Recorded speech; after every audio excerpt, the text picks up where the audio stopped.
NSD, National Signing Day. Welcome to a live show of college football's peek around the corner with your host, Greg Pflugar. Live show, which means you direct what we talk about in the comments section. So please come on in. The water's warm. Don't be scared. We cover everything in college football because we love everything in college football. So come on in, smash that like button, subscribe to our channel, and share the video with your family and friends. We have so much to discuss tonight. I'm getting DMs. I got people saying they want to talk about this and that and the other thing. Wow. First of all, we're going to be doing our little monologue. We're going to be talking about NSD Day.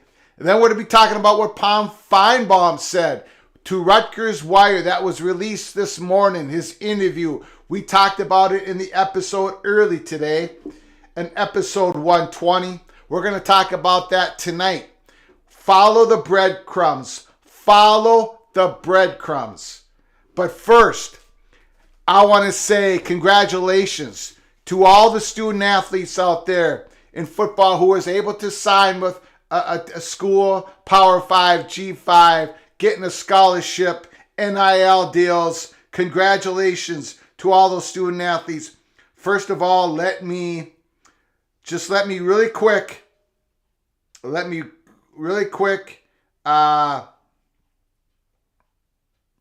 share this link on Twitter of the live show.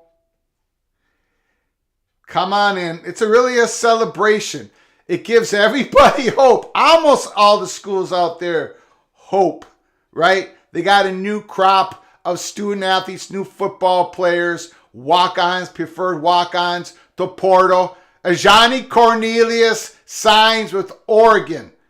That announcement was made about, 60, 90 minutes ago before we came on. Ajani Cornelius, the star, Rhode Island, big-time offensive lineman, the number one offensive lineman in the portal. He signs with Oregon. Oregon had a big day today. We're going to talk about it all. Just give me a chance here. Just give me a chance.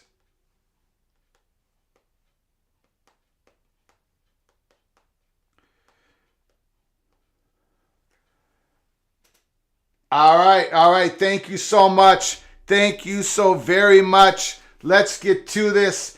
It's a day of celebration. NSD, National Signing Day, the first day of the 3-day period, early signing period. It goes today, tomorrow, and Friday. Maria, that is the moderator of this show. She rules with an iron fist. Lupita says, congratulations, Greg. You're doing very good. I really like your channel. We just started, Lupita. We don't even know if we're doing good tonight. But thank you so much. Medea, my wife, and her family is going to Los Angeles for a little vacation while I stay here at the home front, here in the studios that peek around the corner. They're going to Los Angeles. I think they might pop into the Los Angeles Times newspaper, the building there. They might pop in there. Remember, they did an article on us this August.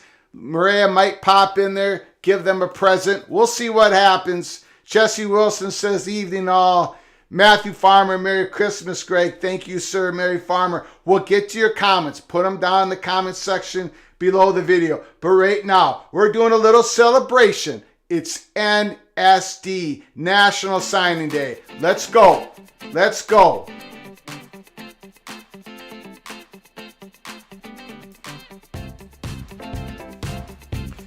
Mateo Ungo Angelele, the big-time recruit. He signs with Oregon. Oregon with a huge day. Johnny Cornelius, Mateo Ungo Angelele. Damari Brown, the great cornerback, love his tape. Signs with the Miami, Florida Hurricanes. So maybe Mario Cristobal. Maybe he's got a great class. Even though everything kind of imploded on him in year one as the head football coach of the Hurricanes. Maybe he's going to get it going here in year two. Texas. I think Texas is back. I know the booing. I can hear the booing right now through all these TV screens and computers I got here in the studio. Arch Manning, the #1 quarterback in the country 2023 class. He signs with Texas. They got a couple top 50 players, defensive backs, which they desperately needed. Sarkisian, Texas, are they back next year? I'm going to say yes, they are. I'm going to upset all of you and say yes, they are, because Arch Manning is that special.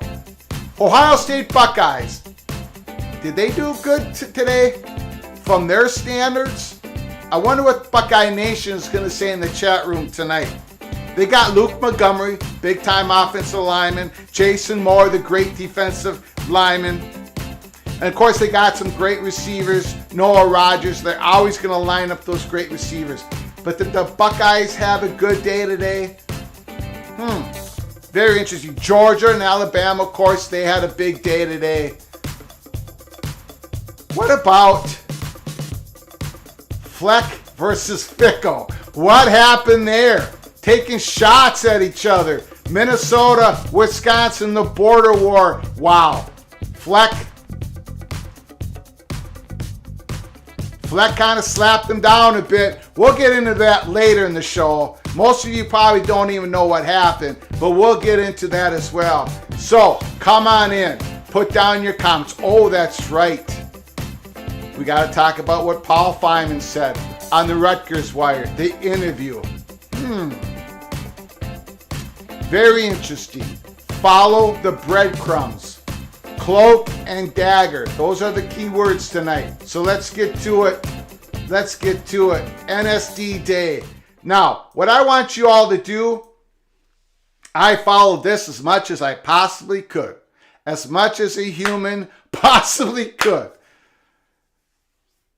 Give me some help. Put down names that you like the most, that your squad, your team, your program, who they got here in the transfer portal or the 2023 high school class, and put down your most biggest disappointment. Let me know. A lot of things are going on. Georgia gets Troy Bowles, the son of the head coach, Todd Bowles. Big time play. Georgia cleaned up. C.J. Allen, A.J. Harris, the great cornerback. So Georgia cleans up. Alabama, of course, they get the great wide receiver, safety, Caleb Brown. They cleaned up. The teams that usually cleaned up, of course, they cleaned up. I'm surprised Miami, Florida had such a great day, but they came back, had a beautiful day. Things that happened today that we didn't quite know. Damon Wilson, Georgia, the edge rusher. Qua Rashad, Alabama, 4-star edge. Texas A&M got Cheese, the great athlete. Akana, the Texas edge rusher. Jarari Hill, Michigan. They got him. So, and Austin Novosad, the quarterback that was supposed to go to Baylor, the Texas kid, flips in the last moment and goes to who? Oregon. Oregon cleaned up. They might have lost Dante Moore in a late flip to UCLA, but man, they were prepared. Coach Lanning was prepared. He went out and he got some big-time players. Okay, let's get to your comments. Real quick because they're filling up here. We got a lot of people already in the comment. And then we're going to go to Finebaum and what he talked about in the Rutgers Wire. Because there are a few things that I want to point out that are very important, I think, in that article and what we're seeing out of the Big Ten and out of the Big 12. There are breadcrumbs being laid in front of us, and I just want to make sure everybody is aware of them. So come on in. Again, smash that like button. Subscribe to our channel if you haven't. Share the video with your family and friends. If you want to donate to our channel, help us keep the lights on, just hit that $, donate. Make sure I see your comment. We'll do a deep dive into your comment. Thank you all so much for being here tonight, December 21st, the first day of the 3 days of the National Signing Days, early signing period. Let's get to your comments, and then we're going to get to Paul Finebaum, okay? Let's get to the first wave of comments. Daniel, nice to see you, my brother. Mr. Hoosier, Notre Dame will have to make a decision. Yes, they will. They're going to have to make a decision. The walls are closing in on them to keep their football independent status. Most people disagree with me. Until I see Notre Dame sign that NBC contract, and even if they do, I want to see the fine writing on it. Because things are going to change in 2026. And we're going to talk about it. Those are one of the breadcrumbs that I want to talk about a little bit later in regards to Washington and Oregon. 2026. 2026. Okay? We'll get to that in a moment. Matthew Farmer, when will the Big 12 expand? I don't know, Mr. Farmer. I do not know the answer to that question. We believe Gonzaga will be coming up here in early 2023. Can they get more? Can they get that fourth window? Can they grab that Colorado? Can they grab that Arizona? I would say right now, tonight, the slight chalk, the slight favorite is they cannot. However, the odds keep dropping that the Pac-12 can keep their 10 schools intact. Before I would have said it was about minus 1,500. Now I think it's a minus 750 that the Pac-12 keeps what they have intact. We'll go more into that when we go into the Palm Finebaum situation. Jesse, nice to see you, sir, from the great state of Alabama. Washington Husky fan. Washington Huskies. T-Duck, LOL, it's brass tacks. Jesse Wilson, Washington flipped Oregon's cornerback. There's flipping and flopping all over the place. Matthew Farmer, how about Nova Sad going to Oregon? I just mentioned that. I know you probably put the comment in before I mentioned it. I'm probably not saying his name right. Matthew Farmer, TCU is still going to destroy them. TCU versus Michigan. We're going to be covering that live. So go to us at Peek Around the Corner for a watch party. TCU, Michigan. We're going to be doing both games December 31st. It's going to be a marathon here at Peek Around the Corner. So drop on in. Put down your comments, your emotions in real time in the chat room as we do Michigan, TCU, Ohio State versus Georgia. And I'm going to be giving my picks in a couple more days. I'm waiting for some more information to see about some Nick players, see if they're going to be healthy to play in a couple days. Right now, I'm leaning Michigan. I'm leaning Georgia. And I'm also leaning both of them to cover. But we'll see. We'll see. Matthew Farmer, Nova Sad's going to be really good. All right. Avion Carter, Cordora Russell, big hits. Jason Thomas, biggest disappointment. Farmer. Avion Carter, he's been talked about for the last few days. Washington landed another defensive tackle from Minnesota. That's what Rebecca Salisbury. Was that a portal or was that a high school kid, Rebecca? I don't know the name on that guy. I don't know the name. I don't know who you're referring to. Jason Isaac, nice to see you in the house. What is your opinion about the new Big Ten coach recruiting classes? Which one? Matt Rule or Luke Fickle? Let's go to Matt Rule first. Great class. He came back. He got that Coleman kid from Nebraska. I don't know about the quarterback situation. That's the one thing I'm sort of, and did he do enough on the line of scrimmage? I know there's a lot of Nebraska fans and Badger fans that are sort of disappointed in what happened in the recruitment of line of scrimmage and also portal. You saw the Huskers missed out on Ajani Cornelius and others. But getting Jeff Sims, I don't like that move for Nebraska. Casey Thompson's coming back for another year. That was just announced. He had a labrum. I think he had surgery on the labrum. Don't know the health of Casey Thompson going into next season. I don't think Jeff Sims helps you win games. That's the part, by the way, that Matt Rule struggled with at Carolina Panthers in the NFL. The quarterback, getting the right quarterback. The quarterback situation in Nebraska, to me, is a little iffy. Luke Fickle. Okay, let's get to it right now. Luke Fickle. For those who don't know Luke Fickle, you do know he's the new head coach of Wisconsin Badgers. But earlier today, PJ Fleck, Minnesota Golden Gophers, my beloved Golden Gophers, comes out on his presser. And of course, he talks about 45, 55 minutes long, goes through every single player that the Gophers got, walk-on, preferred walk-on, scholarship player, transfer portal, high school class. And then when he talked about Uzu, a player, a defensive lineman from the state of Minnesota, he had 30 offers. He was committed to Minnesota long ago. A couple of days ago, the Wisconsin Badgers came in and offered him, and they tried to flip him, which is fine, which is cool, right? All the schools do it. In fact, Minnesota flipped a kid that was a young man committed to Vanderbilt and Purdue in the last couple of days, both receivers. Well, PJ Fleck says, well, this young gentleman, Owuzu, showed us his phone, and he saw all the text messages that the Wisconsin Badgers coaching staff sent to him. And PJ Fleck talked about you shouldn't be negative recruiting. Wisconsin's negative, he said basically it's embarrassing that these grown men are sending text messages to a student athletes with negative recruiting, saying something bad about another school.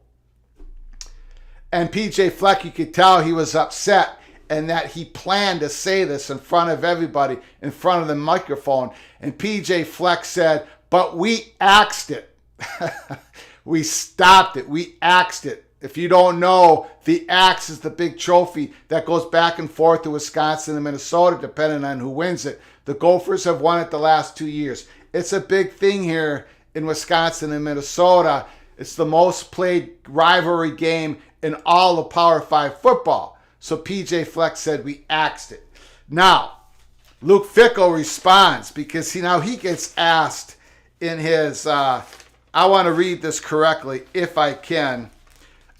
Luke Fickle gets asked, what do you think about PJ Fleck saying Wisconsin's doing negative recruiting, trying to flip a player with negative recruiting, saying negative things about the Minnesota football program? This is what Luke Fickle's response was. I know nothing about it, and I won't negative recruit. In other words, going forward, I won't negative recruit. I'm not saying somebody didn't call. I know we maybe reached out to somebody, but I wouldn't think that we would have said anything about a guy going anywhere. So Luke Fickle did not deny it. He never really truly denied it. He said everything but no, we didn't do that. But Minnesota has the text messages. Now, there are rumors out there. There are rumors. Maybe it's not even a rumor, but there are stories out there about PJ Fleck and Luke Fickle not liking each other. It goes back to the days where they both were some sort of assistant or something about on the Buccaneers staff or whatever. But they had a heated moment or so. There's different stories. I don't know which one to believe.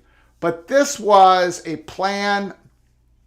PJ Fleck planned to say what he said in this presser. He wanted to basically slap Luke Fickle down a bit and say, whoa, you're not going to be negative recruiting our program. We have the evidence. And Fickle couldn't deny it. This is going to be great. This is one of the many reasons we love college football. The drama, the rivalry, the true, just gut-wrenching, just gut rivals that we have with one another. Wisconsin, Minnesota, Fickle and Fleck. That story probably didn't make it out to all of you nationwide because this is a nationwide college football program. But it's big news amongst Badger and Gopher fans. It's like we don't hate each other enough. Now it just went up another level. Let's get back to your comments here. Rebecca Salisbury. Oregon landed 2 players who didn't do an official visit or any visit of any kind, and more flipped to UCLA due to Dillingham leaving Oregon for Arizona State per Chip. Oregon landed 2 players who didn't do an official visit. Those players sometimes work out, Rebecca. The great Mohammed Ibrahim, who just won the comeback player of the award, ran for 1,500 yards after Achilles injury. The great legendary, he didn't visit Minnesota, and he committed and had an incredible year. Sometimes those players are the most committed players to your program when they don't even visit, but yet they commit. Matthew Farmer, TCU has Texas number, and that won't change next year. Matthew disagrees with my saying that Texas is back. I've watched Arch Manning's tape. I've watched it over and over and over again. That kid is playing next year, and he's going to be dynamic. Arch Manning, all right, TCU, I know you've got the championship. I know you're in the playoffs. Great year for the Horned Frogs. Congratulations. I don't know who your quarterback's going to be next year, but I think Texas is back. West Virginia guy. West Virginia top recruit Rodney Gallagher officially signed today with West Virginia.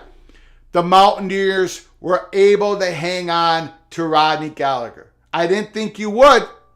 The kid out of Pennsylvania, he's considered an athlete. I think he's probably going to play wide receiver. Maybe West Virginia guy will correct me on that.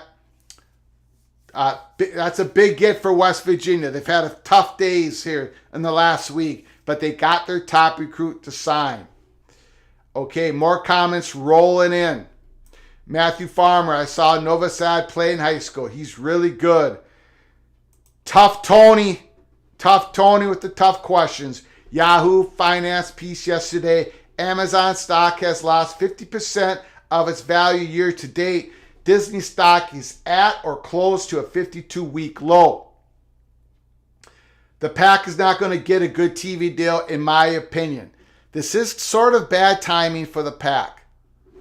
It's been reported by a few other people out there that media money is now suddenly starting to tighten a bit. And we know how life is. Timing is everything. And I think the Pack timing was a little off. And I think Brett Yormark timing was really on to move up that schedule to negotiate. And then he got the deal done with Fox and ESPN, Fox Sports and ESPN. Monovision, Fleck-Fickle being honest is considered negative. What was he honest about? What was Fleck-Fickle honest about? Don't talk about the other program across the St. Croix River. Talk about your program, Fickle.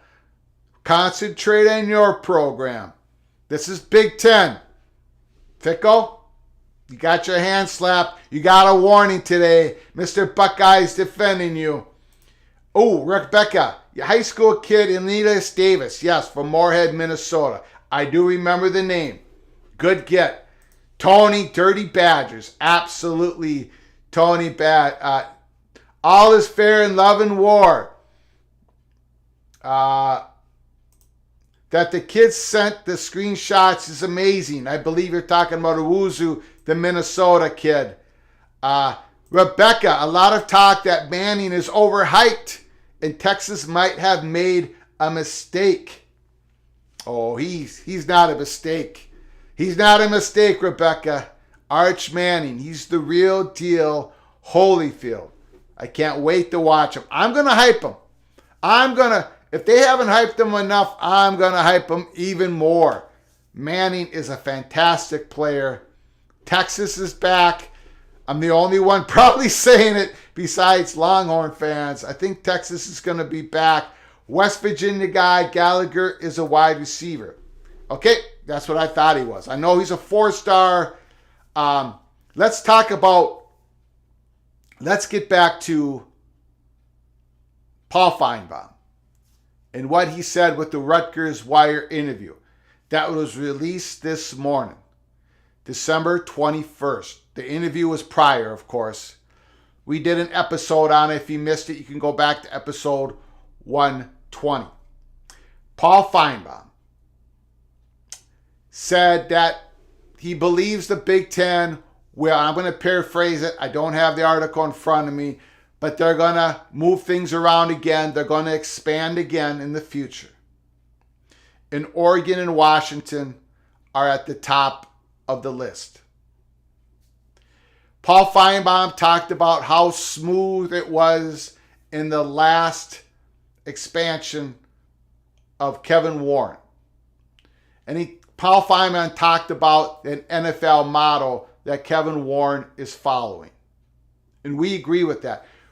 Even before that Big Ten new media contract came out, we discussed that it was going to be across networks, it was going to be cross-promotional, and that the Big Ten was setting themselves up through an NFL model. And that's going to also pertain to, eventually, money, direct deposits, direct money going to the student athletes. They're going to be compensated directly from the conference and its schools, or both. There's going to be conference-wide NIL deals. There's going to be stuff happening. Kevin Warren is not done reforming the Big Ten. Okay? Stuff is happening. Kevin Warren going to an NFL model. That also pertains to the composition, to the structure of the conference.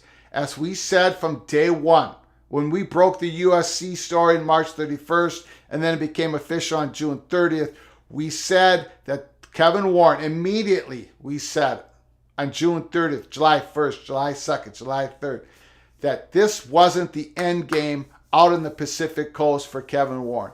And you know what? Curb Herbstreit has sort of hinted and winked and nod towards this effect.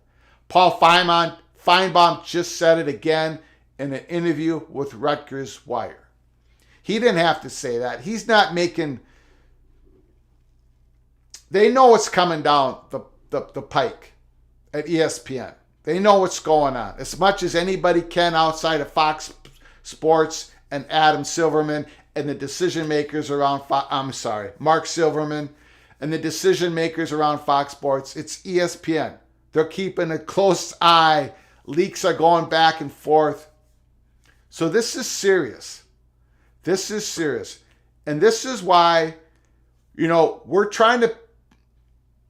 We just had an episode a few days ago last week where we're discussing why the Big Ten is possibly still seriously thinking about going to 10 conference games.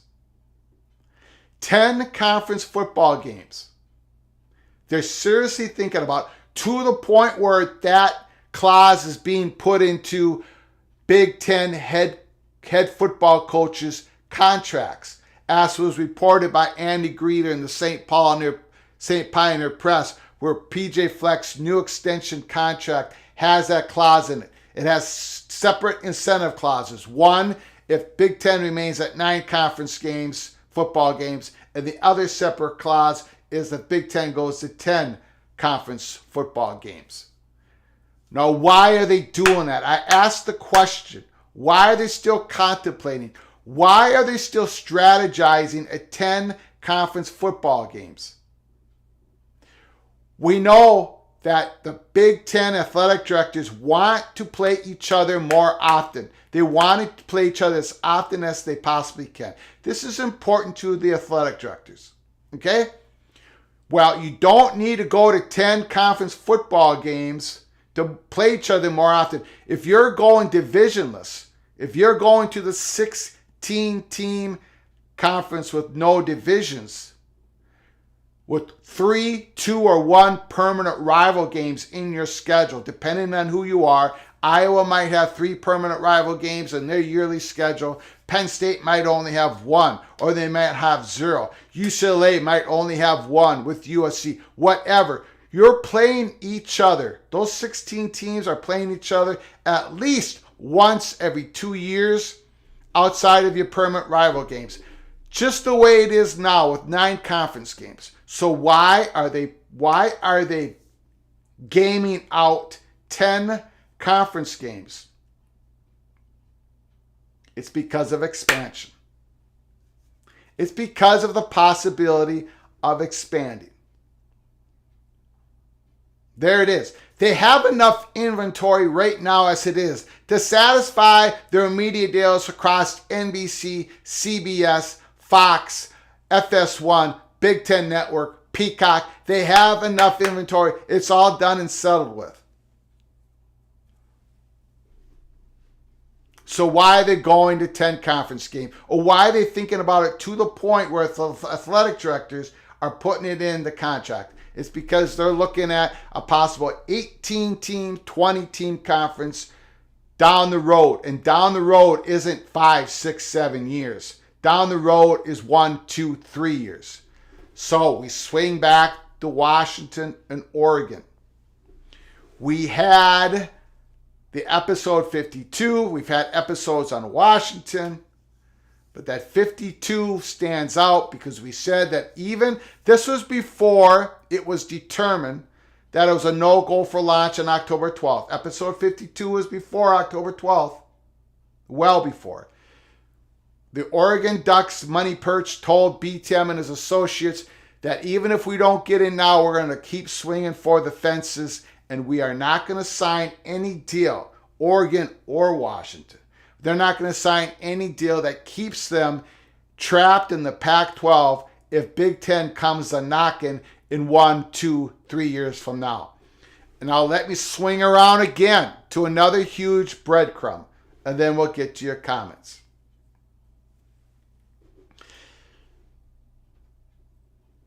So, first of all, Curtis, thank you for your donation. Thank you so much for your super chat. I appreciate you. I appreciate your generosity. And Curtis, I have not received a direct message from you. I searched and I searched and I searched. So please, I don't know, work with Daniel on that. I don't know if you're sending it to the wrong Twitter handle, but I'm at Flug Empire. I do not see your direct message. So please try again. Sorry, Curtis, but thank you for your donation. Let me swing around one more. Let me talk about one more breadcrumb. Although we have a lot of comments. But let's get back to your comments. And then we'll still talk more about the Finebaum situation. But there's a lot of stuff. There's a lot of cloak and dagger stuff going on right now. We know it. We've been also told stuff here in the last week that we're not ready to talk about because we're waiting on some other information. So just hang with us here at Peek Around the Corner. If you haven't subscribed to our channel, please do so because you'll get a notification if you set it up right about our next emergency episode show. But just hang with us. Just hang with us. We're going to have something. I wanted to do it tonight. I even told a couple of people that it looks like we might be able to do it tonight. But again, we have to hold back on it because I don't want to give you... I want to have this intel completed before I share it with you. Thank goodness I did not advertise this live show as we got new intel. But soon you're going to see a tweet at Flug Empire saying new intel, Big Ten, and then we're going to do a live show on it. But we're not quite ready yet. So let's get to your comments. Again, thanks you, Curtis, for your generosity. Appreciate it. Monovision, with Herb Street and Firebaum making these public declaration, it reeks of ESPN trying to destabilize the Pac and push Colorado and Arizona to the Big 12. That could be. I don't think Herb Street would be willing to do anything like that, but he's being told something. These guys are being told something. Now, whether it's going to be accurate down the line, but ESPN's perception is things are not done. If you notice in that Rutgers Wire article, Finebaum says the Big 12, they don't think the Big 12 is done yet, and we don't think either. Tony, 10 conference games makes perfect sense if there's an 18 schools, 3 + 7 + 7. Yes, it does. Absolutely. Great point. Rebecca, something to watch will be the Gore in the Pac-12. Washington's president is leading the school presidents at the conference level. Absolutely. It's about that Gore. When that deal gets signed, how long that Gore is, and how much teeth will it have. The problem is, publicly, we, as nobodies, proudly nobodies here at Peek Around the Corner, we won't see that separate addendum, that grant of rights, probably for a while at least. Another thing we're going to look for, Rebecca, is does Oregon and Washington get treated differently than the other Pac-10 schools in this new media contract? Remember, before it was decided that UCLA was going to be able to go to the Big Ten from the University of California Board of Regents, before it was decided, there was an article out in the New York Times. Billy Wick said the plan was if UCLA would stay with the Pac-12, that they would get an elevated, unequal revenue sharing from the Pac-12 new media deal, that they would make about $47 million. Then the rest of the Pac-12 schools would make the same, and then San Diego State and whoever comes in would make less than that. So there'd be a 3-tier payout, the media money in the new Pac-12 media contract. Now, UCLA isn't coming back to the Pac. Is Oregon and Washington going to be satisfied in making the same amount as all the other Pac-12 schools when UCLA was given the opportunity to make more than Oregon and Washington if they would have stayed?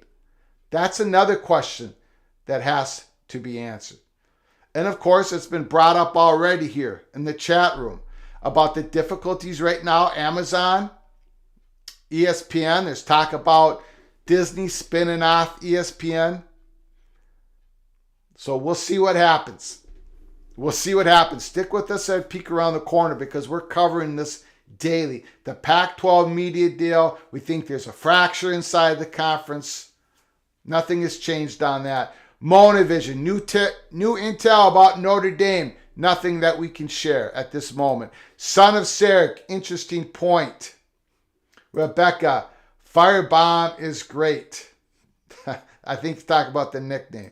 Tony, new info on 8th Big Ten hockey school. Don't have any intel on that. No steam whatsoever. Although Kevin Warren wants there to be an 8th men's hockey team.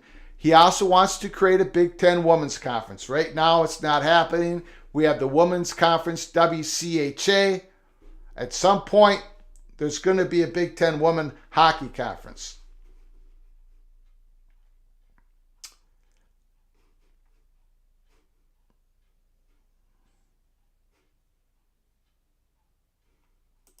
Rebecca Salisbury, I know from a friend in the University of Washington Athletic Department and a friend at Washington State, Washington, Oregon have asked to keep more money for bowls and playoff appearances instead of sharing it. Yes, a performance structure pay in Pac-12 where you keep more, the better you do. But that's probably what's going to happen. But what about the base pay? What about each school gets the same slice in the media conference media payouts? Is that unequal? Does Oregon and Washington get more than, let's say, Arizona State, Colorado, Washington State, Oregon State? We shall see. But that is one of the big questions that has to be answered. I'm going to just quickly get back to the National Signing Day. I've got a question. What is going on with Florida? What is going on with Florida Gators? Here I am.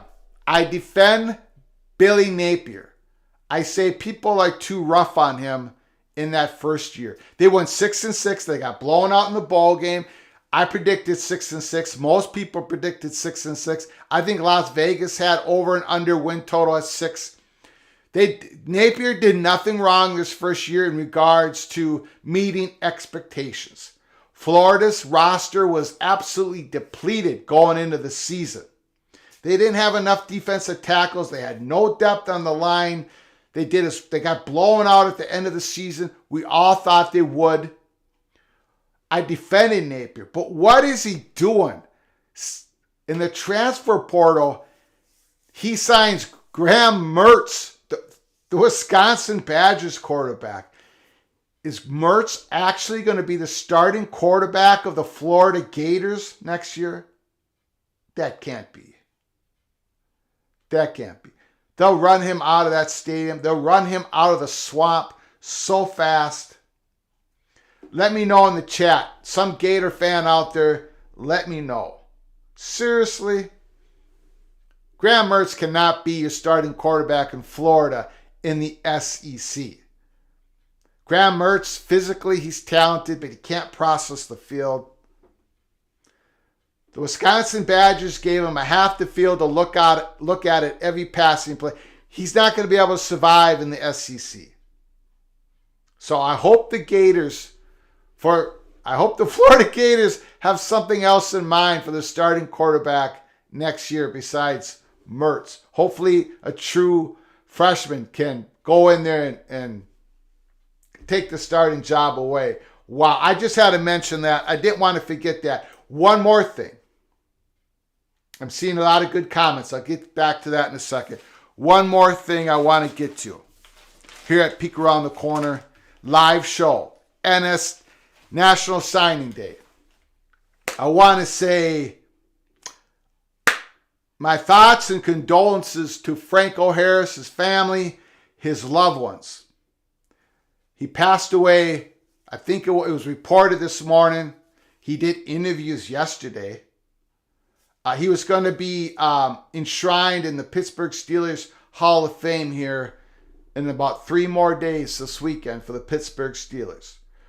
Franco Harris was a Penn State running back in the late 60s, early 70s. His rookie season in the NFL was 1972. He caught that crazy catch against the Raiders in the AFC playoff game.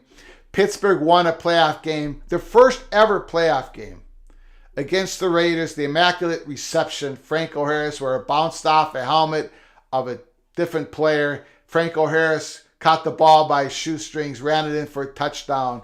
A miracle play by a miracle player, Franco Harris. I remember 1975. Now, I'm older than most of you, right? In 1975, that Super Bowl, Pittsburgh Steelers versus the Minnesota Vikings. Pittsburgh Steelers hadn't won a Super Bowl yet. They hadn't gone on their long run of Super Bowls. They just got to their first one. The Vikings had already been blown out in the Super Bowl against the Kansas City Chiefs, against the Miami Dolphins, the undefeated Dolphins, 72. Here they're going to get, not the undefeated Dolphins, a different Dolphins team. But anyways, the Vikings were 0-2. In 1975, they're going against the Steelers. I was about to turn 7 years old. I remember my mother. She sat me on I was a huge Vikings fan, huge Gopher fan, obviously. She sits me on the corner of the bed, and I remember this. I talk about this all the time. My mom looked at me in the eye and said, the Vikings are going to win the Super Bowl because that quarterback in Pittsburgh is a dummy. That's what she said. She's talking about Terry Bradshaw. My mom told me that Bradshaw was too stupid to beat the Minnesota Vikings. So we watched the game. The Pittsburgh Steelers defeated the Minnesota Vikings 16-6. Fran Tarkenton could only throw for 96 yards, the quarterback of the Vikings. Terry Bradshaw could only throw for 102 yards. I'm sorry. Tarkenton threw for 96 yards against the Steelers. Terry Bradshaw, the starting quarterback of the Steelers, threw for 102 yards against the Vikings. Both quarterbacks couldn't do anything against those great defenses, the purple people eaters of the Vikings and the steel curtain of the Steelers, right? Neither team could do anything.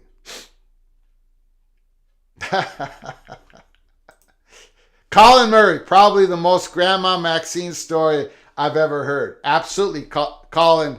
That's my nephew, Colin Murray. Grandma Maxine, my mother, sat me on that bed and told me the Vikings were going to win. So what was the difference in that game? Steelers, Vikings. Chuck Foreman, number 44, the Minnesota Vikings, legendary running back. I used to wear his jersey when I would go out and play in the park. Number 44, Chuck Foreman. He had 12 carries for 18 yards, and he had a long run of 12 yards. So he gained 6 yards on 11 carries. The other 11 carries, Chuck Foreman. So what did Franco Harris do? He led the Steelers to their first Super Bowl victory, his first of 4 Super Bowl victories for the Pittsburgh Steelers. He ran the ball 34 times for 158 yards. The only points the Vikings got is they blocked a punt, recovered in the end zone. Franco Harris scored a touchdown, 9-yard touchdown early in the game. So Franco Harris led the Steelers to their first Super Bowl. They won 3 more. And that's the story I got of Franco Harris. I remember that rumbling, bumbling Franco Harris down the field. Tough to tackle. He wore those high hip pads. Remember, those hip pads he wore extended well beyond his hip bone. Franco Harris, rest in peace. The next time Franco Harris's loved ones see him again, it will be forever. God bless Franco Harris. Okay, let's get back to your comments. We had to get the Franco Harris part in there.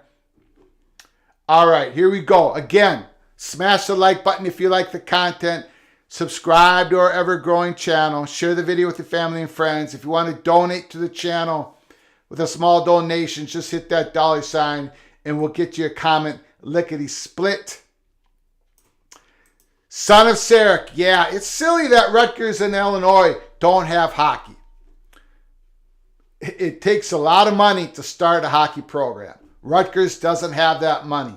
And I doubt if somebody comes up with $100 million check, because that's basically what it takes to start a hockey program. That's how much it took Penn State to start it. Rutgers is like $300 million in the hole. Rutgers is not starting a hockey program anytime soon. It's too bad that Illinois couldn't get it off the ground. They were that close to having a men's and women's hockey program. But then the pandemic came in and spoiled all of Illinois' plans. We'll see years down the line if Illinois picks up that thought again about creating a Division I hockey program. Tony, the Michigan schools need to sponsor women's hockey, and it would happen. In regards to the Big Ten Conference, it's not a reality yet, but hopefully down the road it can be.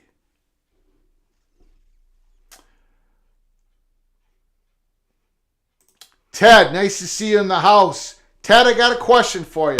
Mr. Fighting Illini. Who is going to be Illinois' quarterback next year? Did they pick up someone in the portal that I was not aware of? Let me know, Ted. Colorado not going to like the Big 12 because of the unequal revenue sharing, just to face that possibility again. If there's unequal revenue sharing in the Pac-12, that could turn Colorado again back to the Big 12. Absolutely. Good point. Very good point.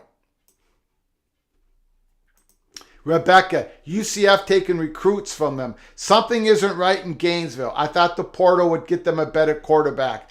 There are a couple recruits that UCF got that others were trying to get. An offensive lineman, I can't remember his name, but the Gophers were after him. West Virginia was after him. Marcellus something or another. UCF got him today. There was a couple of other players that UCF got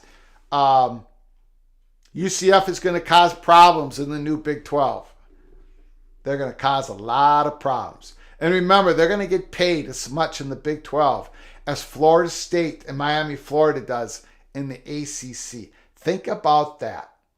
Think about that. ACC, Florida State, big-time helmet school in football. Miami of Florida, big-time helmet school in football. They're not going to get any more money, or hardly any more money, if at all, from ACC payouts than UCF, who just started Division I football, 1998, 1995, somewhere around there.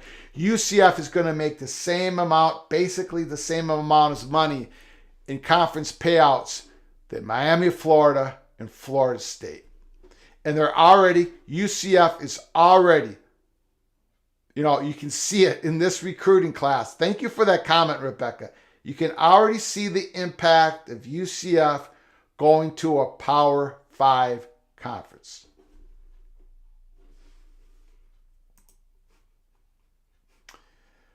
Motivision, Miami and Florida State have better bagmen than Gainesville. Has to take what he can get. Okay. Franco Harris, Seattle Seahawks legend. Rebecca, my grandfather talked about that game since he was a Vikings fan. Yeah, it was a defensive battle. Franco Harris was the difference. A safety by Pittsburgh hurt. Everything hurt that game, Tony. Everything did. Vikings couldn't do anything with the football. They couldn't do anything with the football in any of their 4 Super Bowl losses. The Vikings have never led in a Super Bowl game in their 4 losses. Think about that. I also want to talk, when you talk about Bagman here, I'm not going to talk about it too much on this episode because I'm going to take this to I'm not going to talk about too much on this live show tonight. I am going to take this to an episode tomorrow, in episode 121. Colin Cowherd from Fox Sports made a comment. I put it out. He has it in a tweet, about a six-minute comment. I put it out on a tweet. And Colin Cowherd was basically chastising us football fans for being upset that Drake May, the North Carolina Tar Heels, could have received around $5 million in NIL money if he let himself be poached from the Tar Heels to go to some other big-time football program. He gave us a 6-minute talk about how we should not be upset by that. He said that the college student athletes are the last people who can finally get paid to be great.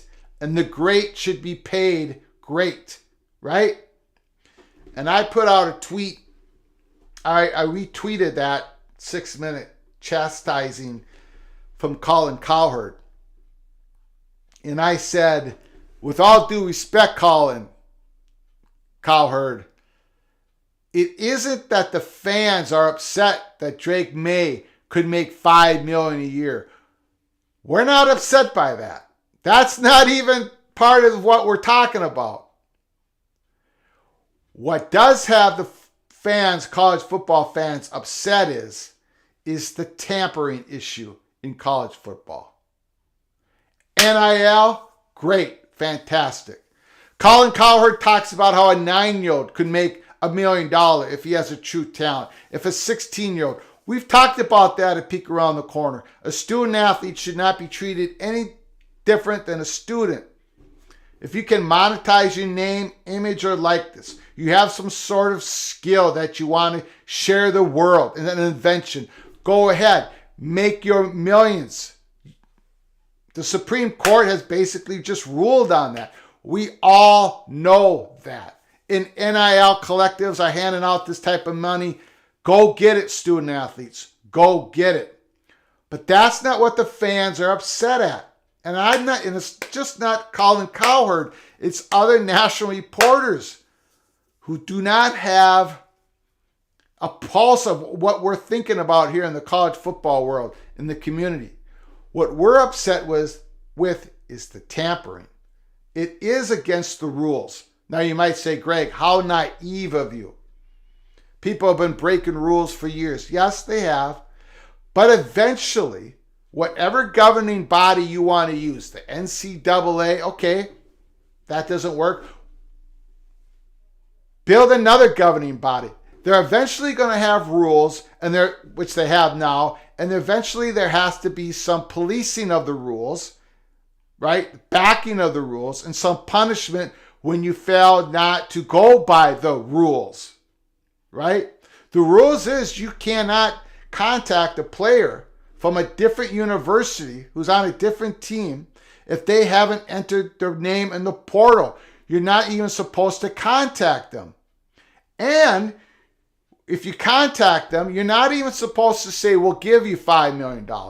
You're supposed to come in as part of the roster, and then NIL collectives can make their bid for your name, image, and likeness. Mac Brown, the head coach of the North Carolina Tar Heels, says there are multiple teams offering all this money to Drake May, and the great quarterback of the Tar Heels. Mac Brown said, and you can basically guess who these schools are, the top schools. $5 million. There's tampering going on all over the place. Not everyone's doing it, though, and that's another point. Not every school is contacting players from other universities, but some are. So we already have this unequal playing field where some programs are willing to cheat, just like they have in the past, and some programs are not willing to cheat. They're not willing to do it. They're sticking by the letter of the letter of the law where the rules state. It's the tampering issue. And again, part of the solution to this tampering will come down in the next few years. We've talked about it at Peek Around the Corner in episode 1, where there's going to be some sort of representation for the student athletes, where they can get together, a collective bargaining agreement, the CBA, between student athletes and the universities, and somehow these student athletes are going to become either employees or quasi-employees of these athletic departments, or somebody representing the athletic department. Who knows how it all washes out. But at some point, these players are going to sign some document that's going to be binding to the university. Depending on what that student athlete wants to do, a 1-year binding contract, a 2-year binding contract, a 3-year binding contract. But when you have that contract, not just a letter of intent or document signed for a scholarship, but a binding contract where a student athlete is contracted to the university or the athletic department or what have you, that's going to get rid of some of the tampering, if not all of it. Because Colin Cowherd, I'm sorry, but in the NFL, if you sign a 4-year contract with an NFL team like Los Angeles Rams, the Kansas City Chiefs just can't call that player and say, you know what, walk away from that, come to us. You need the product that you're selling, ultimately, the product that you're selling in the NFL, in college football, in NHL hockey, in NBA, is competition. That's the product you're selling, competition. And we know in college football it's never going to be even. We know that. You don't have to tell us, Minnesota Golden Gopher fans, that somehow we're going to be able to compete with Alabama and those likes. But there has to be some level of assurances when the fans put down their hard-earned monies for ticket, for t-shirts, for jerseys, for donating money to the facility, to donate money to the NIL collectives. There has to be some level of assurances that there is some guardrails up where these are the student athletes who've decided to sign with us, represent us, play, and we are going to support these group of student athletes. At some point, this has to happen. So the fans are not upset with Drake May making $5 million Fans are not upset with that. What they're upset with is that someone can call Drake May up and say, hey, come on over. We'll give you $5 million right off the bat. Boom. That's it. That's what the college football fans cannot stand. And that is turning college football fans away from the product. And we can't have that happen to the game we love, college football. I'm done with my rant. It's going to be the same rant on the episode tomorrow. Let me know your comments and everything down below here. Okay, let's get back to college football. Get to your comments. I won't get to them all. If you want to make sure I get to your comment, send a small donation. We'll get right to it.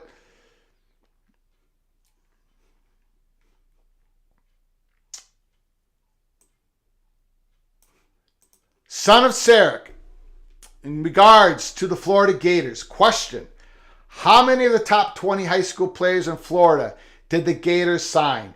Answer: 0.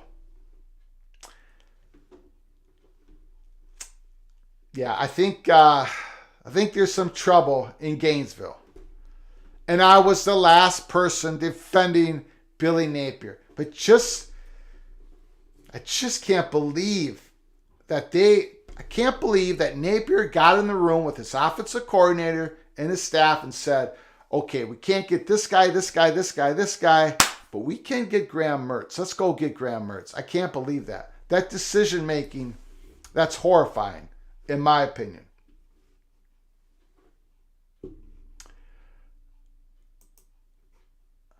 Curtis, Danielle, I do not know why Greg is not getting my DMs. Can you DM me or call me?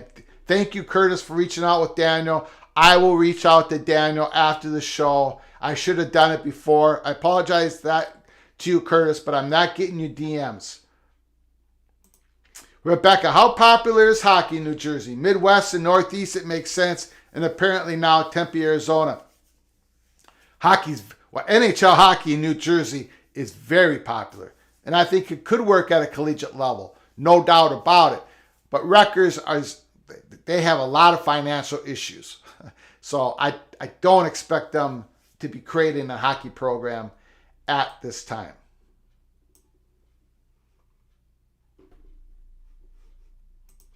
Colin Murray, it's only college adjacent, but my fiance went to Iowa State and is completely convinced it shouldn't be surprising that Purdy is having success in the NFL. Got any thoughts? Yes, I do, Colin. Yes, I do. Your fiance is smarter than your Uncle Greg. Of course, you already knew that. I didn't think Purdy was going to have success in the NFL. Sorry. I'm so sorry. I didn't think Purdy was going to have... I was thinking he was a cup of coffee type of guy. He was going to come in, be in the NFL long enough to have a cup of coffee. I was not expecting this at all. Don't get me wrong, he was good at Iowa State. Very good. Very good. But I didn't see this. Iowa State had great defenses when Purdy was the quarterback. They had Breece Hall, great running back, great tight ends, Kohler. They had good offensive line. In the good years these have been the good years of Iowa State football over the last 100 years. Matt Campbell has done an outstanding job, but I did not think Purdy was going to have the success. But then again, your fiance is much smarter than your Uncle Greg, as we all know. That's my response to that question. Thanks, Colin. Steven Snook, any type of unequal revenue sharing in a conference only causes friction among members. Absolutely correct. If you want to destroy the inner sanctum of a conference, have unequal revenue sharing. Bielema said in an interview, this is from Ted, our Fighting Illini, said in an interview, the quarterback will be transferred, meaning they will probably know who it is, but he won't announce it. Satowski is becoming a coach on the team, so they only have freshman QBs. Wow.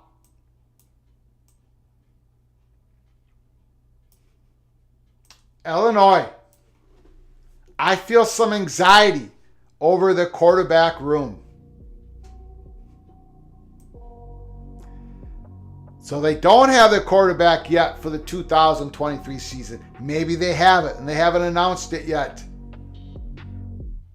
I got nightmares in my head, I fear that the thoughts build up until I can't hear. Anxiety in Champaign, Illinois. And it haunts me somewhere much deeper. Anxiety filling up every space, no privacy. All right. And silently it could build and build until you. Thanks for that report, Ted. Illinois doesn't have a quarterback quite yet for the 2023 season unless one of those freshman quarterbacks can overperform their expectations. Rebecca was at Colin Murray. I was at the 49ers Seahawks game. He looked like a vet back there. Yeah, just another thing I was wrong about. Purdy from Iowa State. Ted, Illinois Athletic Director Josh Whitman wants hockey, so probably happens with the infusion of money. My guess is within this decade. Let's hope. Let's hope. I think we would have already seen it if it wasn't for the pandemic.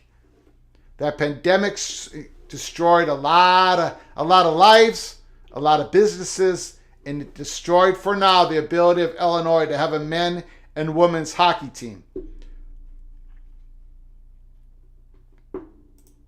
Tony, as a Gopher fan, May should have taken the money.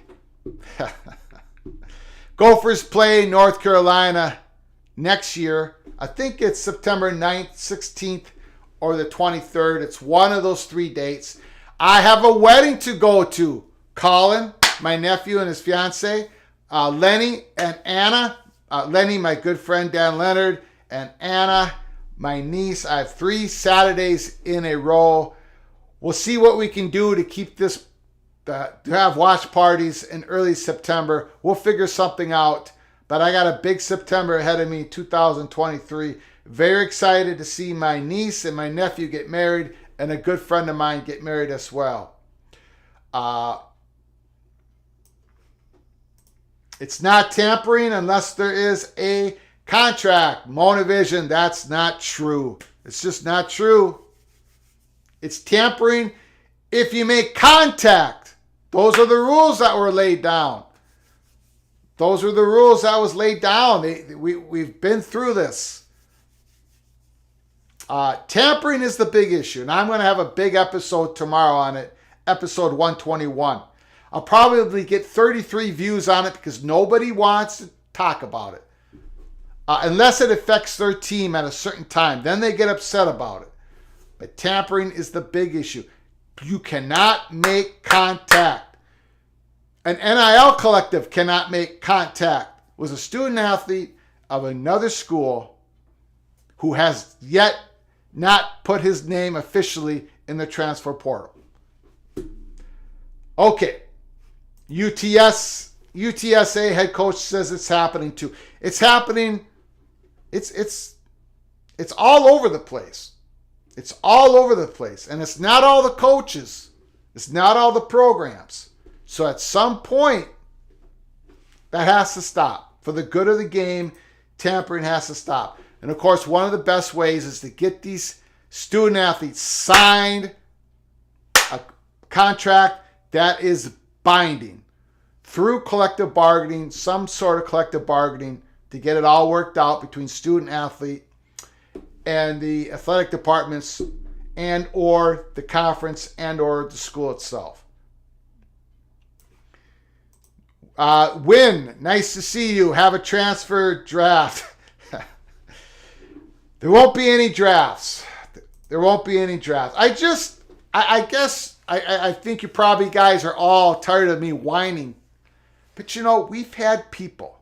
We've had Jay Billis. We've had people for years say, you know, college sports should be run like a professional league. Should be run like a professional league. These student athletes must be compensated because everyone else gets compensated for their worth, for their perceived worth out in the marketplace. These student athletes must get compensated. Okay, so here we are. If we're going to go professional league, let's go to a professional league. Let's do it in all ways and forms. Okay, let's have a draft. No, you can't do that. Alabama would be against that. Georgia, SEC. Okay.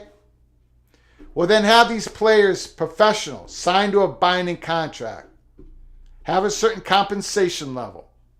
Have it like Major League Baseball, where the Yankees can offer more and the Twins can't, and the Kansas City Royals can't offer as much as the Yankees.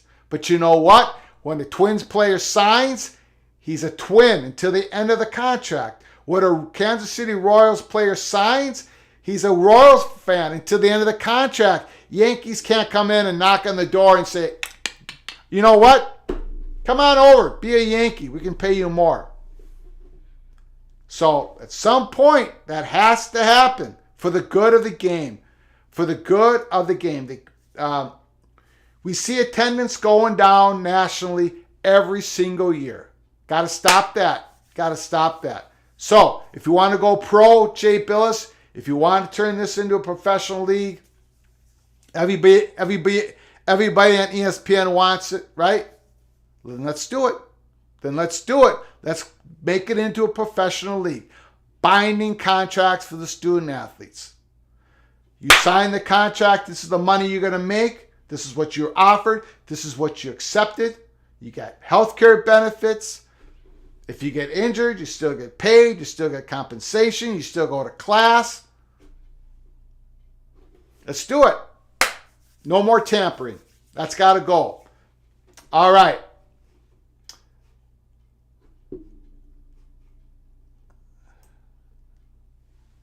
Monovision says solution is to have the conferences pay the student athletes.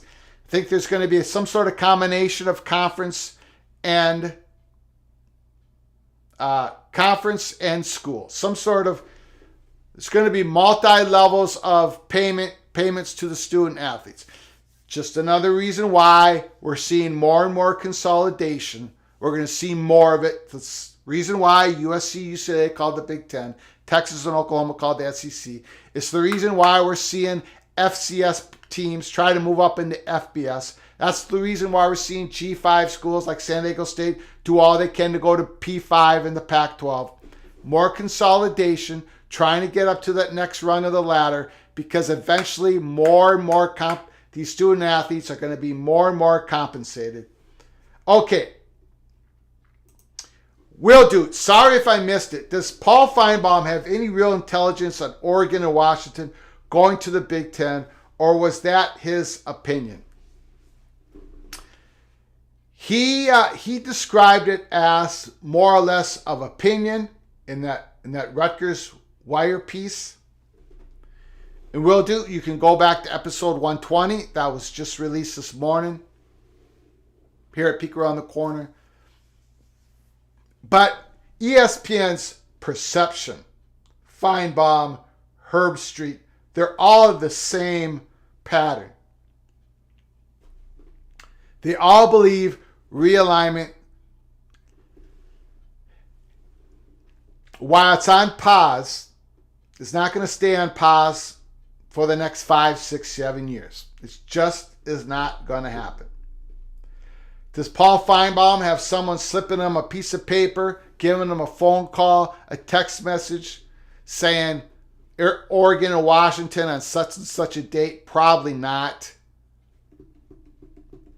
But a guy like Paul Finebaum, he's hearing a lot of things every single day. So is Herb Street. Herb Street also works for Amazon. Thursday Night Football. So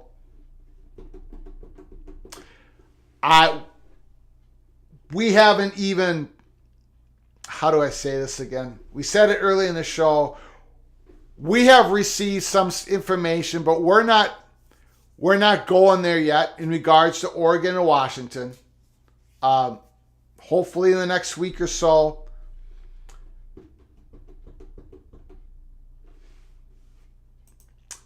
Roman Maroney, Both Oregon and Washington have hockey teams. Another reason to bring them into the fold of the Big Ten. Oregon and Washington do not have Division I hockey teams. They have club hockey teams. They have HCHA hockey teams.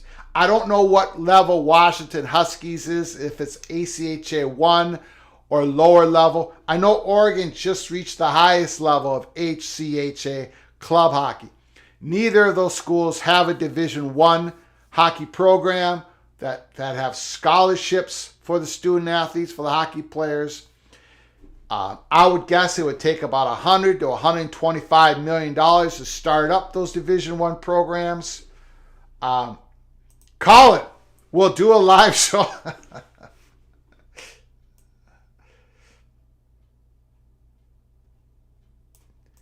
We'll do a live show from the wedding.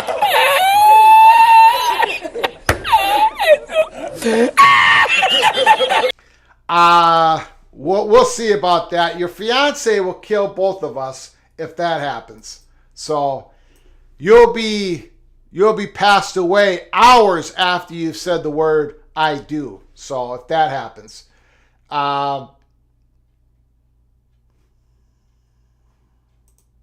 Motivision. If it's not a university employee or member of NIL, it's not tampering.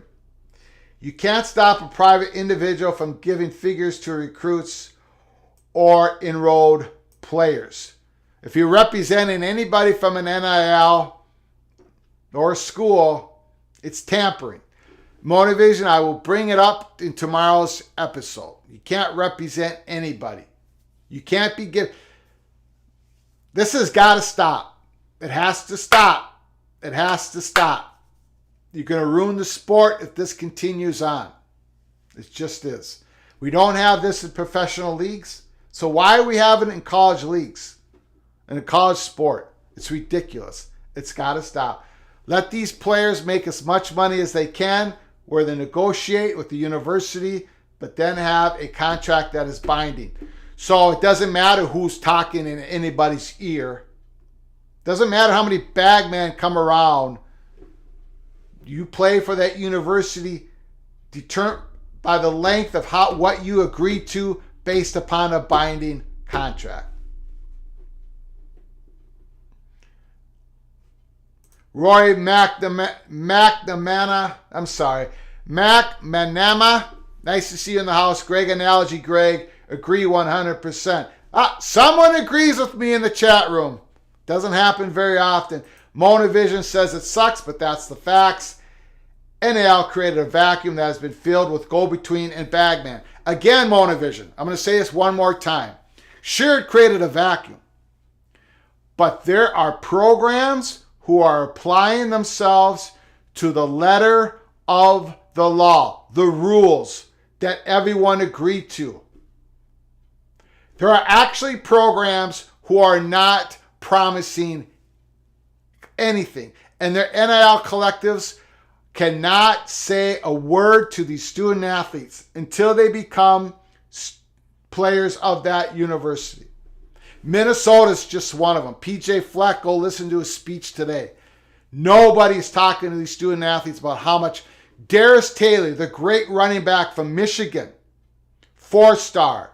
Everyone's going after him. Notre Dame, everybody in the last week, phenomenal football player, going to be playing for Minnesota. Listen to what PJ Fleck, he got offered all types of money. Nobody offered him a dime at Minnesota. When he becomes a Minnesota Gopher, NIL money, he'll get NIL money. So why are some schools going by the letter of the law and others are not? All schools should go by the letter of the rules. That's just the way it should be. And if you say that's naive, okay, fine, I'm naive. But then have these players sign a binding contracts, because that is the solution. Mohammed Ibrahim's making money, lots of money, through his NIL collective. Cereal boxes, the whole thing for the Gophers. So Darius Taylor is going to, these schools that are playing by the rules, their guys are still going to get NIL money. But they're not being promised anything before they join the team. Period. End of story.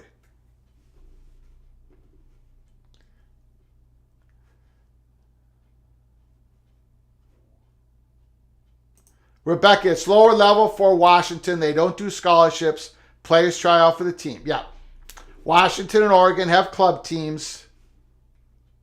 NIL just brought out what we all thought was happening behind closed doors to light. Absolutely. This has been going on for decades. Bagman, money, promises being made. But now schools that didn't do that can now have their student athletes make money through name and image and likeness. It sounds like pretty much the same schools that cheated before NIL continue to do so. So let's clean up the whole thing and have these student athletes, not just in football, not just in basketball, but in all these sports, sign a binding contract with the school. But they have to have some representation before that. Some collective bargaining agreement has to be done. This is a couple years down the line still, but this has to be done to clean this stuff up. I almost used a different word. We have to clean it up. Got to clean it up. I'm not impressed with this talk of, well, I want to go down that road. Look, the rules are there, plain and simple. Don't do it. Don't do it. Will do. Any thoughts on YouTube getting into the fold for college football media rights? If YouTube TV Google gets NFL Sunday Ticket, are they going to want college football content in the near future? Maybe in the next, great question, Will do. Maybe in the next media cycle, right? 5, 6, 7 years from now. Maybe they get in on it then. Not now, but maybe. Possibly. That's very interesting. That news just came out, today or yesterday, about YouTube TV Google getting the Sunday Ticket. Lots of $1 billion every year for that stuff. Wow, there's a lot of money. A lot of money. Rebecca, this is behind closed door stuff, and punishment is why Don James stepped away from the coaching at Washington. They're also coming down on these NIL collectives. If they contact someone or someone represents these NIL contacts, they contact a student athlete, they're trying to get away to say, okay, you, sir or ma'am, you can't be part of an NIL collective anymore. You can't do this anymore. The problem is there's no police. There's not enough people to operate, to do all this stuff. The NCAA president, and they're just going to have a new president come on, the governor of Massachusetts, the former governor of Massachusetts, Charlie Baker, he's going to be the new NCAA president, I think come March officially. Here's the thing about NCAA presidents. Same thing with Mark Emmert. They basically do whatever they do at the behest of the college university presidents. It's the presidents that are calling the shots. So these NCAA presidents, they don't have a whole lot of power. They really don't. And I'm not sure Baker can finish. I'm not sure what he can do. I know one of the things he's going to try to do is he's going to try to go up to Congress, get some federal legislation about NIL to clean it up. But I don't think the answer is going to come from Congress. I think the answer has to come from those college presidents to say, in some way, in some fashion, be it quasi, whatever, these student athletes have to become employees at some sort of level. They have to be represented by a union, get on the table, make a deal with whatever governing body is going to be created that controls the highest level of college football, and get these student athletes some protections, and yet have them accountable for the decisions they make. Going to a university If you're going to play if you're going to play here, if you're going to get paid here, this is how long you're going to be here. Just like professional leagues. Curtis, expansion is no way nearly finished. The Big Ten and the SEC will have the choice of their best program. Oregon and Washington will bring 18 teams to the Big Ten. The Big Ten will take 4 schools to make school. Yeah, I don't think it's definitely not over yet. The question is when. The question is when is it going to happen? And I think it's going to happen before the next media contracts, which means that I think when the Oregon and Washington signs that Pac-12 media deal, we got to look at the fine details of that contract. Oregon and Washington, I truly believe from everything we've been told at Peek Around the Corner,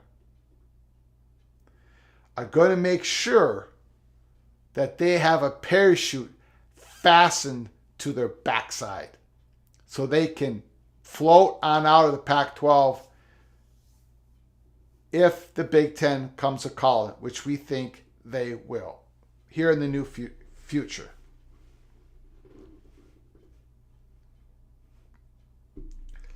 Curtis, Liberty University, not saying the Big Ten should take Liberty, just saying they have a D1 level hockey arena, has a 3,000 seat hockey arena.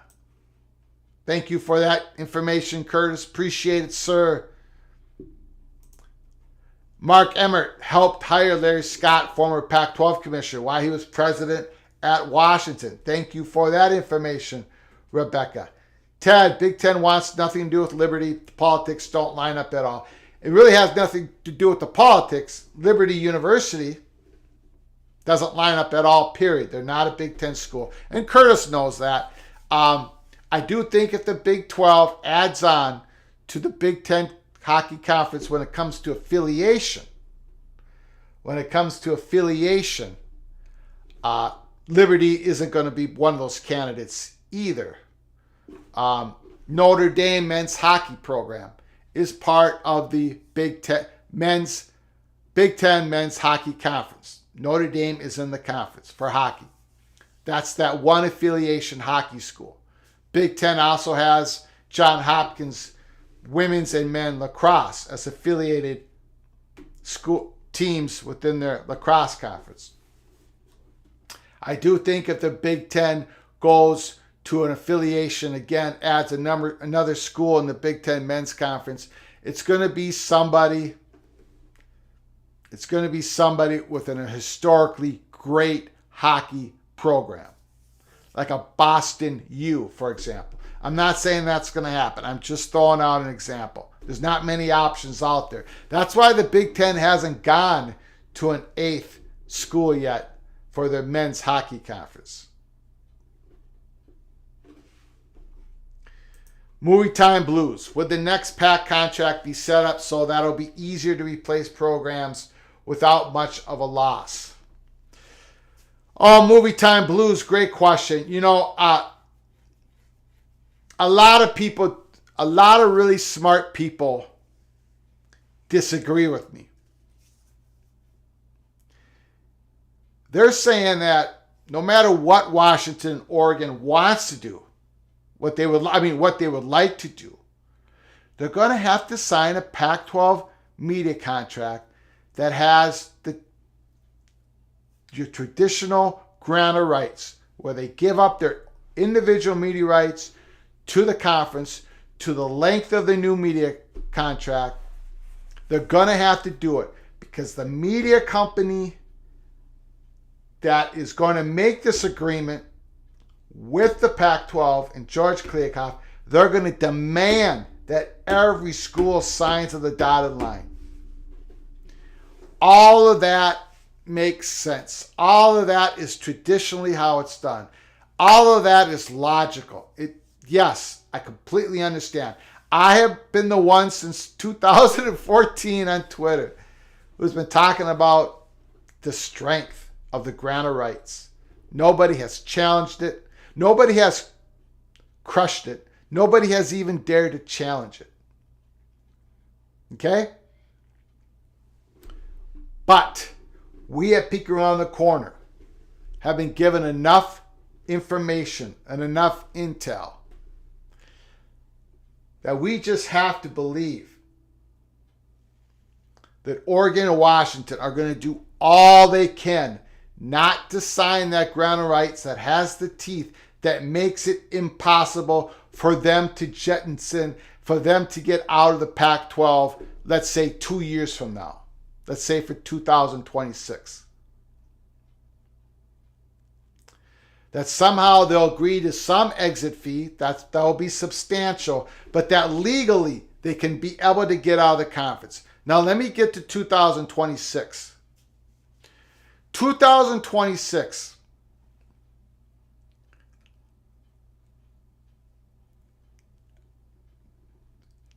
is going to be such an impactful year. Yeah, we've had a lot of changes in college sports and college football, but 2026, man, that's where the future gets decided.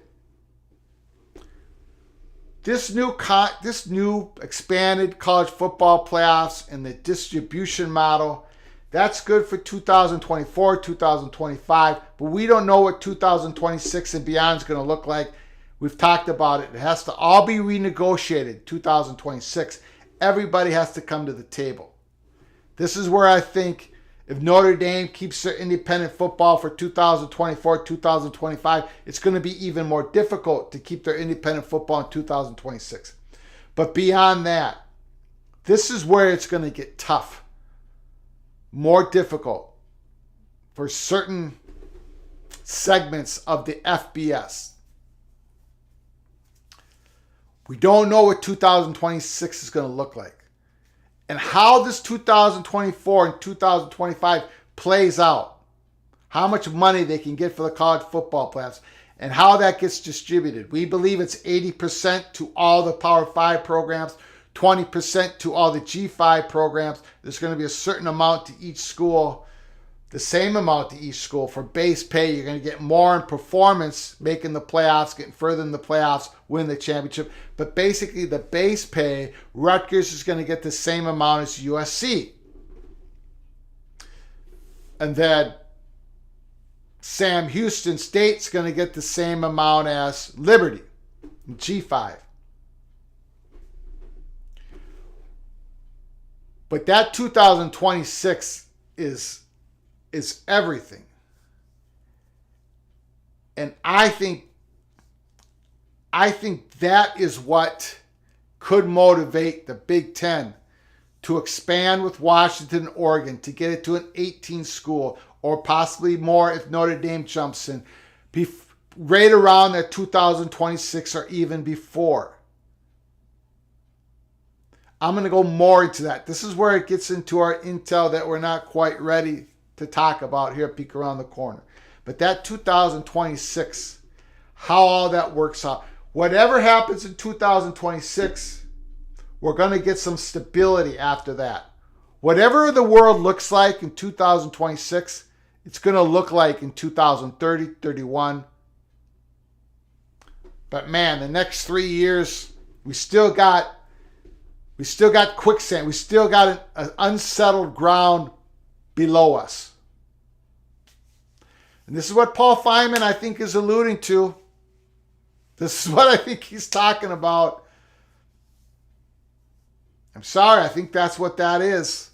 I think this is why Brett Yormark is trying to make a mad dash to get a fourth window out in the West Coast to build up his conference, to get more market space of the Power 5, to get over the Pac-12, to be that third or fourth conference in Power 5, to make sure they're set up for 2026. I think all these moves were set about, when Texas and Oklahoma called the SEC together, Greg Sankey, it was more or less about 2000. It was about 2022, 23, 24, 2025. But that 2026, that positioning, I think I think that alone is setting some more movement in motion. But again, we're gonna get you more direct information in the next week or so. We're not gonna do it tonight. We didn't advertise it because we don't quite have it all. So we'll get to it. Subscribe to our channel. Make sure you get notified. This is not a tease. We don't tease. We deliver here at Peek Around the Corner. We are the rebel outpost of all college football. When we say we'll get you, you'll all be the first to know. Not going to put this information out on Twitter like we did for years. Like people who followed us on Twitter were the first ones to know that the Notre Dame Fighting Irish was talking to the Big Ten.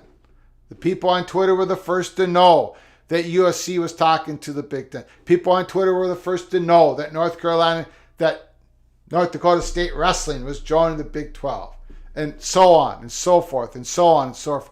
But this is why we created the YouTube channel. So make sure you subscribe, get notified of our next shows. You never know when something's going to pop. Okay? All right. Rebecca, lots of talk that the Pac-12 media deal would be 5 years to make the exit fee really low. It's going to be something, that hurdle is going to be pretty low, Rebecca, for your Washington Huskies. For your Washington Huskies. Shut up, get out. All NIL offers should be processed through a third-party organization yet to be established.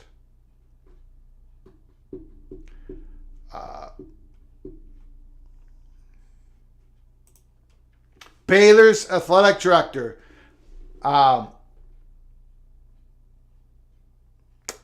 His name's not Mac. What's Baylor's athletic director's name?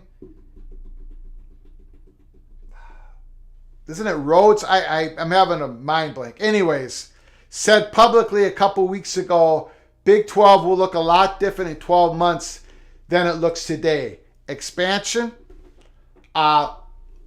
We think there's a growing chance of that. Definitely. We've talked about it here, Peek Around the Corner, Steven Snook.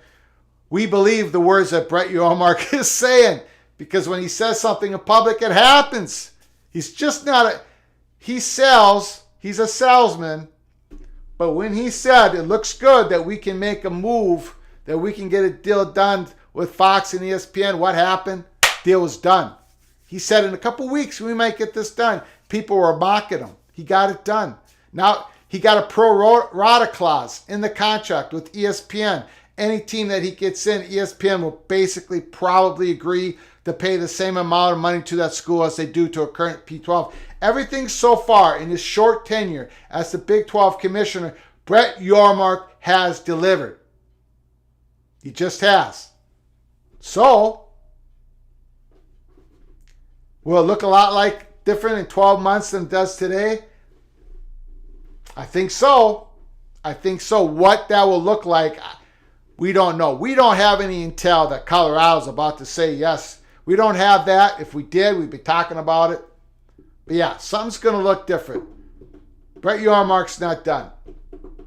And George Kliavkoff has to get going. Macroads.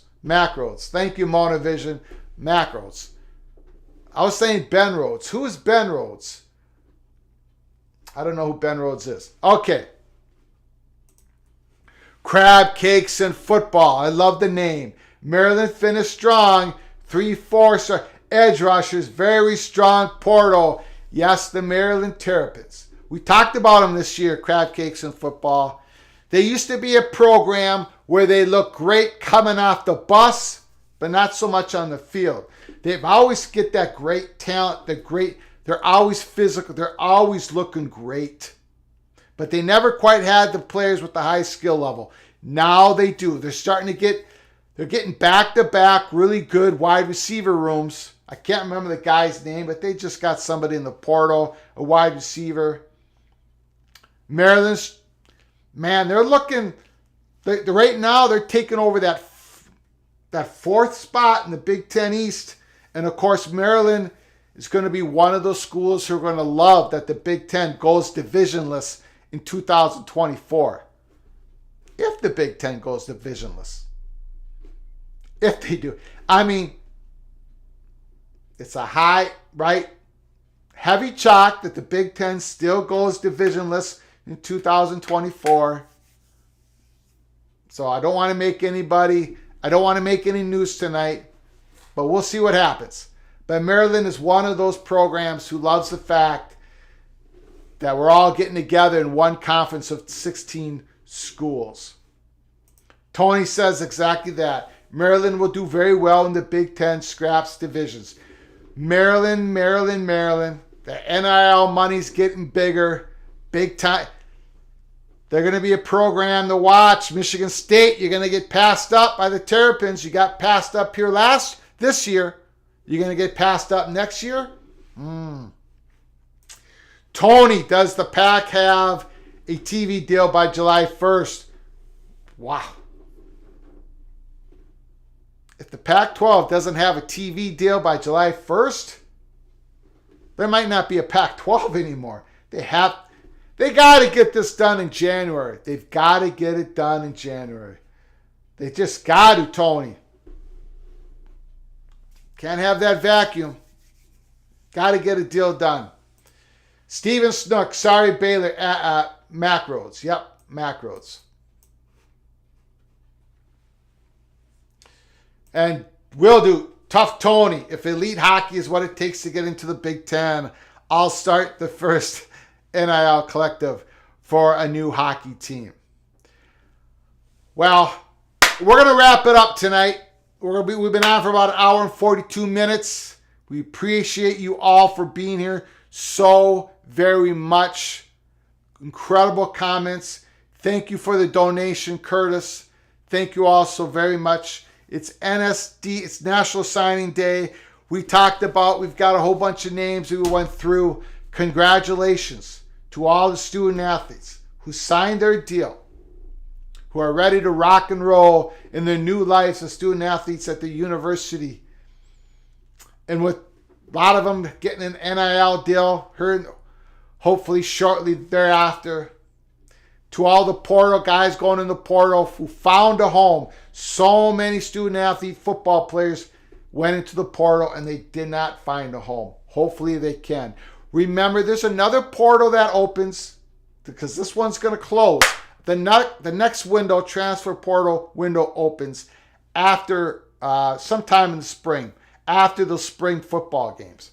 There's going to be a lot of movement then because football players, they see where they stack up on their rosters. They see how they're perceived by their coaches, right? By their position coaches. And so they're willing to go in the transfer portal sometime in the spring. But congratulations to all the football players. Again, we give our thoughts and prayers to Franco Harris, his family, and his loved ones. And keep an eye on, stay with us here at Peek Around the Corner. There's lots more to get to. We're going to be doing watch parties. So join us in the watch parties. Some big bowl games coming up. We're going to be doing watch parties. Put down your comments in real time. Your emotions, your feelings about how the game is going. These watch parties are so much fun. So come join us. We're going to be doing both semifinal games. It's going to be a marathon Peek Around the Corner on December 31st. So come join us for that.